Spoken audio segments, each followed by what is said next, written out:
Today we're going to take a closer look at tools for drilling holes. In the last episode we explored the possibilities of saw and sawing in the Viking Age. And if you have not already seen this episode, be sure to make it your next watch and stay updated with tools of the Viking Age. Anybody who has tried their hand at crafting something out of wood or bone or antler or something like this must have experienced at some point the need to drill or make a circular hole. This universal task crosses the ages, and for the people of Scandinavia during the Viking Age, it was no different. So sit back and make sure to have a cup of something nice to drink, and let's begin.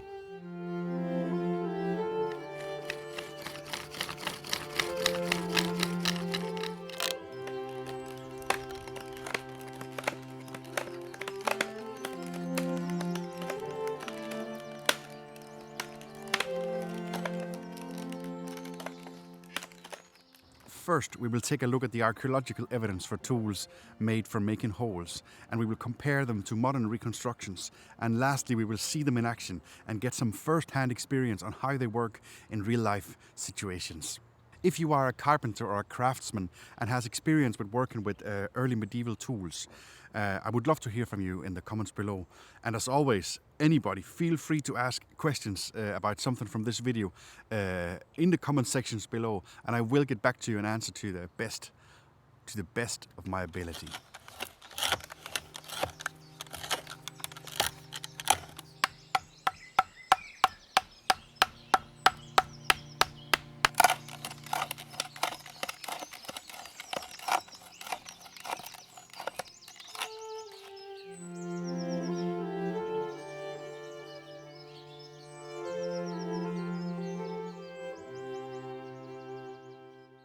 The most common drill bit we see from the Viking Age is found all over the Viking world.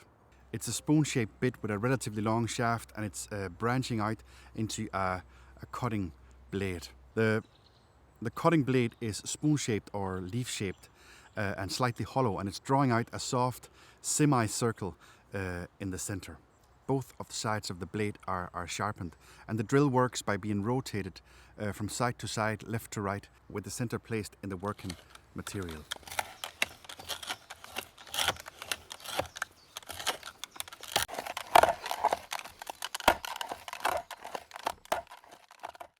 The drill will need to be driven down into the material while the blade rotates, and both of the cutting edges slowly cut the outline of the hole. Being slightly hollow, the cut-off material is forced up at the center of the hole. So it's like a spinning chisel where the blade cuts the perimeter of the hole.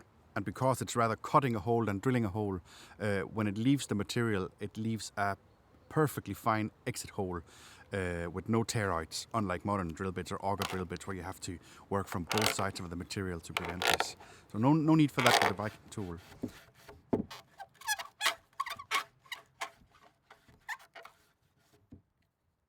These drill bits, or spoon drills, come in various form and sizes, covering everything from 5 to 6 millimeters, or even smaller, up to 5 or 6 centimeters in diameter. But how were these tools actually operated? Archaeology has little to offer, as there is only very little evidence of handles. But if we compare the archaeological evidence with the contemporary depictions of tools, we get an idea of different types of handles. One of them is a basic T-shaped handle that actually works very well. And from the tapestry of Bayeux, we see a more almost machine-like design with what looks like a breastplate and a crossbar and an elongated handle. This allows the carpenter to apply pressure with his upper body while rotating the cutting edge in the work below. And this extra point of stabilization is very useful, as it takes some practice to cut out nice even holes, straight holes, with just the T-shaped handle.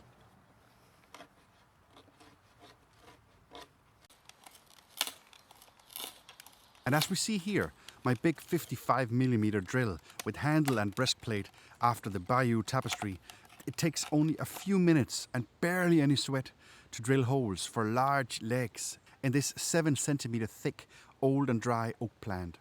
It is a matter of getting yourself positioned in such a way that you can keep pressure and balance while having space enough to rotate the handle.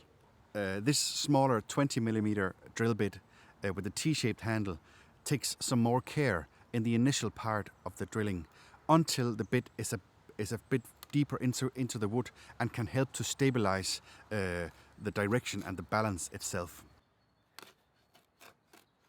You do need a fair amount of pressure, even though the tool is very sharp, to keep it going straight. Especially for drilling in relatively fresh wood, this tool really comes to its right. The sharp blade of the drill bit easily cuts the fibers and makes a perfect round hole in this freshly hewn timber.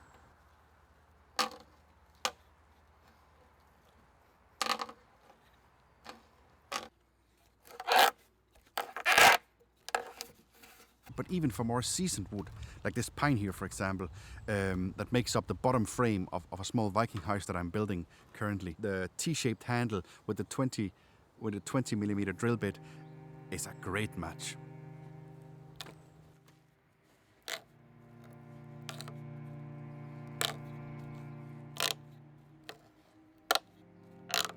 And a small tip or possibility here with using this type of drill bit is that you can actually drill a conically shaped hole by not drilling too deep, using only the tip of the blade. And this, for example, could be very useful when needing to drill holes for tuning pegs that friction fit, for example, in a musical instrument such as a lyre, like the ones we've seen earlier on with Jens. And if you want, check this out with the musical instruments. I'll leave a little link. I'll leave a link here below.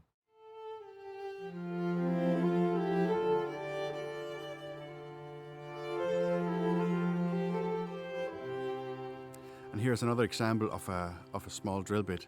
This is an 8 or 9mm drill bit. It's basically the same type. This one is not branching out into a spoon, but keeps the width of the shaft. But it is hollowed out, and both sides of the cutting blade is sharpened, fitted on a T-shaped handle. And this is fantastic for drilling smaller holes. The hard part about these drill bits is that it's quite difficult to sharpen them. I try to always protect my sharp edges and take really good care of them.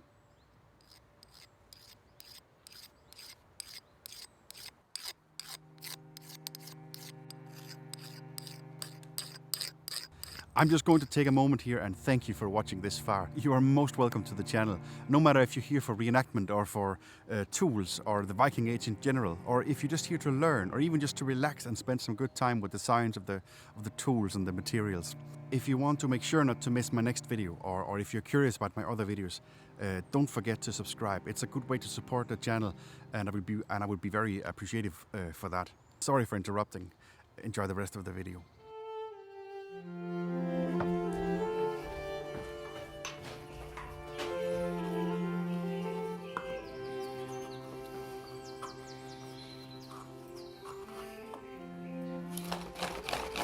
For drilling smaller holes, we have some completely different and very interesting designs of something completely different than the T-shaped handle or breastplate like we've seen up until now.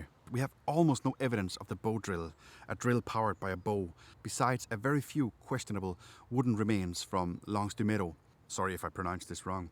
It's the tip of something that could have been a small spindle and a part of a possible bow. The idea of spinning a pointed shaft, pulling a bow with a string wrapped around the shaft is very efficient, and most people know this design from starting friction fires in a bushcraft setting. It is hard to guess how widespread this technique was in the Viking Age, and the same goes for another way to drill holes. There is finds of balance wheels such as this with a square hole in the center made from soapstone, and at least one made from iron. Balance wheel or flywheel is pinned onto a round shaft with a square section to fix the wheel like this. A sharp point is fixed to the end of the shaft, and a cross section or a crossbar is placed over the shaft with a piece of string going through a hole in the top of the shaft, and is then connected down to the other side of the crossbar. Winding up the shaft creates and stores energy that is released by pressing down onto the pump bar or the cross handle, and the friction that is created winds it back up again. So it works a bit like a spring, and it will reload until the friction on the drill bit is too high.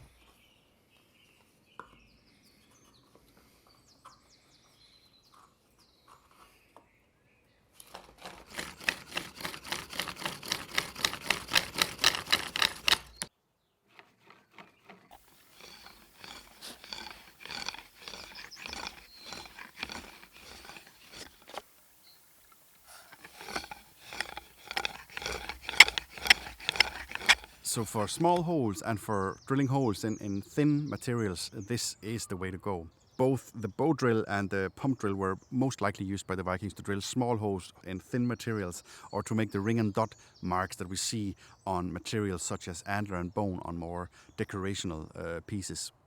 I made my simple tips just by flattening out iron nails and filing them into the shape I wanted, and I kept filing them and profiling them until I was satisfied with the result.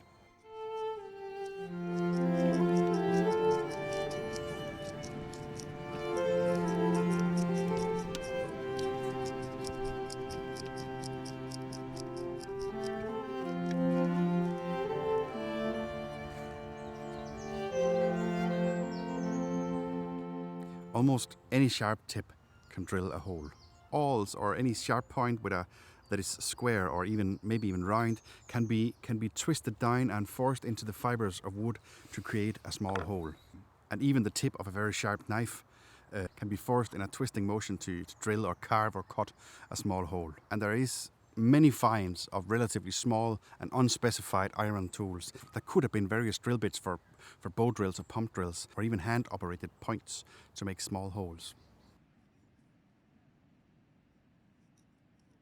And as you can see here, with a bit of practice and by thinking about the grain orientation, it is fairly quick work to drill a hole in this 6mm handle made of ash for a Hedeby style bag with the tip of a knife. This is just to say that the Vikings probably had many ways of drilling holes, and the more specialized craftsmen, carpenters and boat builders might have had the big spoon bits with the T-shaped handles, or even the breastplate machine-like versions, and then of course the pump drills or the bow drills for making finer and smaller holes.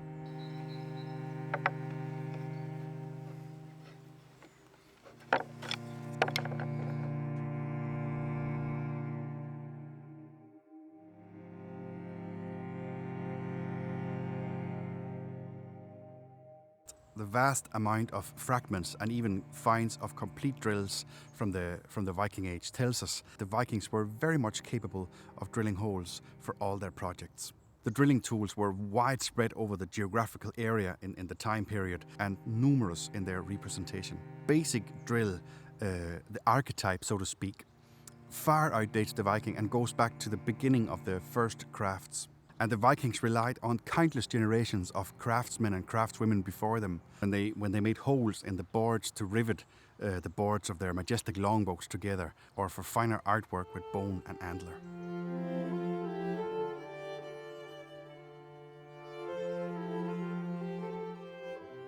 One interesting thing is that even though the auger or spiral type drill are known from ancient Egypt and the Roman Empire, we don't see it a lot up in the Viking Age. But there is examples of very small twisted drill bits where the blacksmith have twisted the tip in such a way that the drill will guide its own way into the fibers. A drill bit like this shows that spiral feature at the end, and it is a clear sign that there is some kind of lineage through the evolution of the drilling tools that the Vikings might have learned or passed on for the future. In many ways, this is like a predecessor for the more modern auger bit that became very popular later on in the medieval times and even up until recent times in history.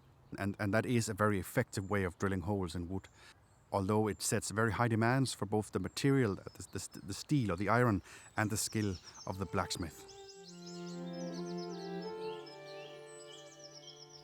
Thanks for joining me in this episode of Tools from the Viking Age. I've been really looking forward to come back to this series, and there is more episodes planned for the future. Don't forget to watch the first episode about the saw, and stay tuned for the third episode that will be about axes.